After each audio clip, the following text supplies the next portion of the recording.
آج میں آپ کے لیے ایک بیوہ خاتون کا رشتہ لے کر آیا ہوں جن کا نام حفصہ مجید ہے۔ ان کی عمر 47 سال ہے۔ حفصہ مجید کی مزید تفصیل اور شادی کے لیے ان کی خواہشات آپ کو اسی ویڈیو میں بتائی جائیں گی، اس لیے ویڈیو کو آخر تک ضرور دیکھیں۔ اور اگر آپ چینل پر نئے ہیں تو چینل کو سبسکرائب کر کے ساتھ میں بیل آئیکن بھی دبا دیں۔ تو اب چلتے ہیں ویڈیو کی جانب۔ تو جی دوستو، خاتون کا نام حفصہ مجید ہے اور ان کی عمر 47 سال ہے۔ حفصہ مجید کا تعلق لاہور سے ہے جبکہ ان کی ذات مک ہے۔ یہ بیوہ ہیں اور پچھلی شادی سے ان کا ایک بیٹا بھی ہے جو اس وقت 10 سال کا ہے۔ شادی کے بعد شوہر کو بچے کو بھی ساتھ رکھنا ہوگا اور اس کی مکمل پرورش اور ذمہ داری قبول کرنا ہوگی۔ مالی حالات کی بات کریں تو ان کے پاس لاہور میں اپنا ذاتی گھر موجود ہے اور اس کے علاوہ کچھ ایکڑ زرعی زمین بھی ہے۔ مزید یہ کہ حفصہ مجید خود ایک نجی اسکول میں بطور ٹیچر خدمات انجام دے رہی ہیں اور ان کی ماہانہ تنخواہ 45,000 روپے ہے۔ دوستو، حفصہ مجید کی زندگی میں آزمائشیں بھی آئیں اور ذمہ داریاں بھی۔ شوہر کی وفات کے بعد انہوں نے خود کو سنبھالا، بیٹے کی پرورش کی ذمہ داری اپنے کندھوں پر لی اور تعلیم کے شعبے سے وابستہ ہو کر اپنے قدموں پر کھڑی ہوئیں۔ ان کی روزمرہ زندگی بیٹے اسکول اور گھر کے معاملات کے گرد گھومتی ہے۔ صبح بیٹے کو اسکول کے لیے تیار کرنا، خود اپنی ملازمت پر جانا، پھر واپسی پر گھر کے امور سنبھالنا، یہ سب ان کی معمول کی زندگی کا حصہ ہے۔ خاندانی لحاظ سے حفصہ مجید کا تعلق ایک سادہ اور منظم گھرانے سے ہے۔ ان کے والدین نے ہمیشہ تعلیم، محنت اور دیانت داری کو ترجیح دی۔ یہی وجہ ہے کہ حفصہ مجید نے مشکل حالات کے باوجود ہمت نہیں ہاری اور اپنے بچے کے لیے ایک مضبوط سہارا بنے۔ خاندان کے قریبی افراد بھی ان کے فیصلے میں ان کے ساتھ ہیں اور چاہتے ہیں کہ اب ان کی زندگی میں ایک ایسا شخص آئے جو نہ صرف ان کا بلکہ ان کے بچے کا بھی خیال رکھ سکے۔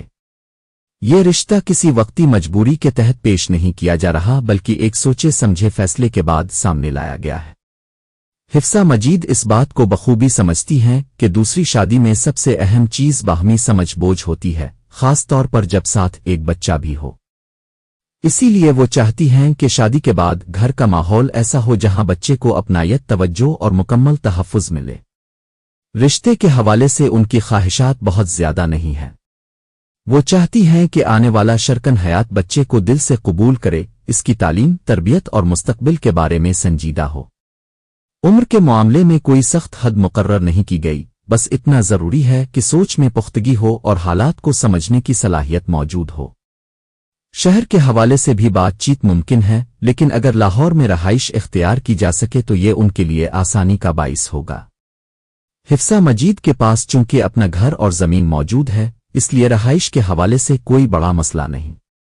وہ ملازمت بھی کر رہی ہیں جس سے گھر کے اخراجات میں سہولت رہتی ہے۔ تاہم وہ یہ نہیں چاہتے کہ شادی کو کسی مالی فائدے یا نقصان کے ترازو میں تولا جائے۔ ان کے نزدیک اصل چیز روزمرہ زندگی میں سکون اور ایک دوسرے کی ذمہ داری کو سمجھنا ہے۔ یہ رشتہ ان افراد کے لیے موزوں ہے جو زندگی کے اس مرحلے پر ہیں جہاں دکھاوے سے زیادہ حقیقت کو اہمیت دی جاتی ہے، جو یہ جانتے ہوں کہ شادی صرف دو افراد کا نہیں بلکہ ذمہ داریوں اور رشتوں کا مجموعہ ہوتی ہے۔ حفصہ مجید چاہتی ہیں کہ ان کی آئندہ زندگی ایک ایسے شخص کے ساتھ گزرے جو ان کے ماضی کو سمجھے، حال کو قبول کرے اور مستقبل کو مل کر بہتر بنانے کا حوصلہ رکھتا ہو۔ اگر آپ اس رشتے میں دلچسپی رکھتے ہیں اور سمجھتے ہیں کہ آپ اس ذمہ داری کو نبھا سکتے ہیں تو کمنٹ سیکشن میں اپنا نام، عمر، شہر اور مختصر تعارف ضرور درج کریں۔ مناسب افراد سے خود رابطہ کیا جائے گا۔ تو دوستو، آج کی ویڈیو کو یہیں پر ختم کرتے ہیں۔ امید ہے آپ کو مکمل معلومات ملی ہوں گی۔ اللہ تعالیٰ سب کے لیے آسانیاں پیدا فرمائے۔